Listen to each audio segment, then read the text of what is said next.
क्या आप 5 से 6 घंटे पढ़ते हैं और फिर भी सब कुछ भूल जाते हैं?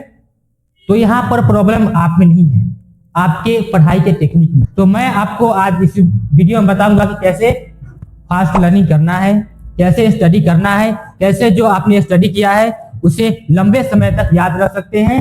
तो हेलो दोस्तों, मेरा नाम है रूपक और मैं आपका स्वागत करता हूं अपने YouTube चैनल डिजिटल सर्वोदय पर। तो आज की इस वीडियो में मैं आपको बताऊंगा कि स्टडी कैसे करना है, हाउ टू स्टडी। तो चलिए चलते हैं। तो यहाँ पर हम बात करेंगे टेक्निक नंबर 1 की। बहुत सारे बच्चे क्या करते हैं, बस पढ़ते हैं और पढ़ते ही जाते हैं। वो ना चीजों को समझते हैं, ना क्वेश्चन करते हैं, ना उससे रिलेटेड एग्जाम्पल की बातें करते हैं। इसमें होता क्या है कि उनका दिमाग बस रट्टाफिकेशन पर काम करता है, मतलब वो केवल रटते हैं चीजों को, तो दिमाग ऐसे चीजों को याद नहीं रखता है। अगर आप एक्टिव होकर नहीं पढ़िएगा तो आप अच्छे तरीके से स्टडी नहीं कर सकते हैं।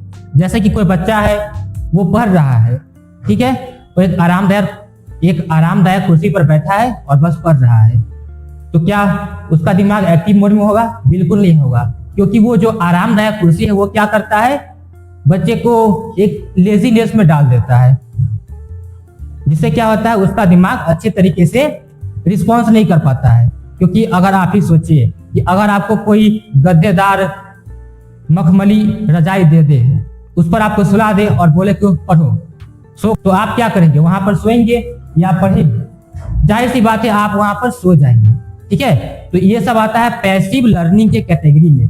तो आपको पैसिव लर्निंग नहीं करना है, आपको करना है एक्टिव लर्निंग। इसमें क्या होता है, कान, अपने आंख और अपने दिमाग सबको खुला रखना होता है और अच्छे से पढ़ना होता है, ठीक है। इसमें करना क्या होता है, चलिए देखते हैं। सबसे पहले क्या होता है करना, डोंट जस्ट रीड। केवल पढ़ाई मत करो, आप क्वेश्चन पूछो।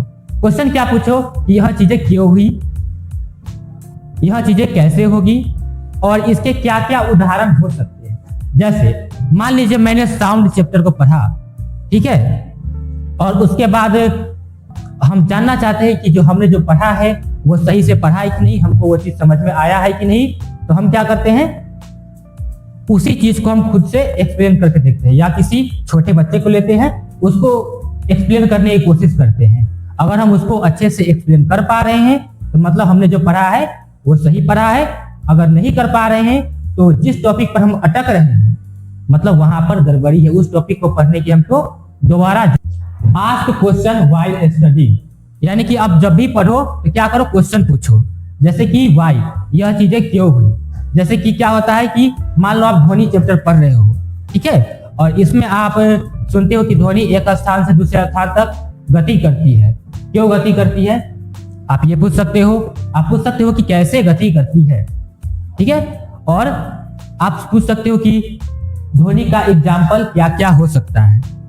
अगर आप इन 3 चीजों से रिलेटेड क्वेश्चन करते हो तो आप जो भी पढ़ते हो वो अच्छे से आपको समझ में आएगा, वो चीजें आपके दिमाग में बैठ जाए। ये है पहला एक्टिव स्टडी। इसमें क्या होता है कि आपको कोई भी एक टॉपिक पढ़ना होता है, किताब को बंद करिए और एक्सप्लेन इट टू योरसेल्फ, यानी खुद को वो चीज एक्सप्लेन करिए। अगर आप खुद को अच्छे से समझा पा रहे हैं मतलब आपने अच्छे से पढ़ाई की है। चलिए अब बात करते हैं टेक्निक नंबर 2।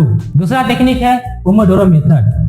बहुत सारे बच्चे क्या करते हैं, बहुत सारे टेक्निक को ट्राई करते हैं और फिर भी बहुत सही से पढ़ नहीं पाते। उनमें होता क्या है कि एडिक्शन होता है, जैसे कि मोबाइल का एडिक्शन हो गया या कोई भी गलत चीजों का, मतलब कि अगर कोई भी गलत चीजों का एडिक्शन होता है तो उसमें क्या होता है, वो बच्चे पढ़ाई पर कॉन्सेंट्रेट नहीं कर पाते। जैसे मैं आपको बोलूं कि कॉन्सेंट्रेशन के साथ पढ़िए, तो आप क्या करेंगे, 10 मिनट पढ़ेंगे, उसके बाद कोई नोटिफिकेशन आ गया व्हाट्सएप पर तो आप अपने दोस्तों से चैट करने में लग जाएंगे, या फिर कोई वीडियो का मान लीजिए आपको नोटिफिकेशन आ जाए तो आप वो वीडियो देखने लग जाएंगे या कोई रील्स देखने लग जाएंगे, ठीक है। तो उसमें काम आता है ये मेथड, पोमोडोरो मेथड। इसमें करना क्या होता है कि आप कम से कम 25 मिनट तो पढ़ ही सकते हैं। आपने जो भी टॉपिक पढ़ना है उसको क्या करो, 25 मिनट का ड्यूरेशन में बांट दो, ठीक है, और हर 25 मिनट पर आप ले सकते हो ब्रेक 5 मिनट का। इससे क्या होगा, आप बोर भी नहीं होगे और आप जो पढ़ेंगे वो बहुत अच्छे से आपको समझ में भी आ जाएगा। तो ऐसा करके कम से कम 4 साइकिल को कंप्लीट करना है। उसके बाद आपको क्या करना है, एक लंबा सा आप गैप चाहो तो 5-10 मिनट का, यानी कि 5 मिनट से बढ़ाकर 10 मिनट और 15 मिनट का ले सकते हो। ऐसा नहीं है कि लंबा गैप लिख दिया, इसका मतलब ये नहीं कि चले गए और 2 घंटा का मूवी देख के चले आए, तो ऐसे नहीं होता है। तो आपको थोड़ा सा संयम रखना पड़ेगा, तभी आप अच्छे से पढ़ पाओगे। तो हम इस पार्ट को यहीं पर समाप्त करते हैं और अब बात करेंगे पार्ट 2 में, हाउ टू लर्न फास्ट। बहुत सारे बच्चों का सवाल होता है कि हम स्टडी तो कर पाते हैं लेकिन समय पर अपने सिलेबस को पूरा नहीं कर पाते, तो उसके लिए हम अलग टेक्निक लाएंगे जिसमें हम बताएंगे कि आप तेजी से किसी चीज को कैसे सीख सकते हैं। तब तक के लिए सबको thank you so much and जय हिंद। मिलते हैं नेक्स्ट पार्ट में।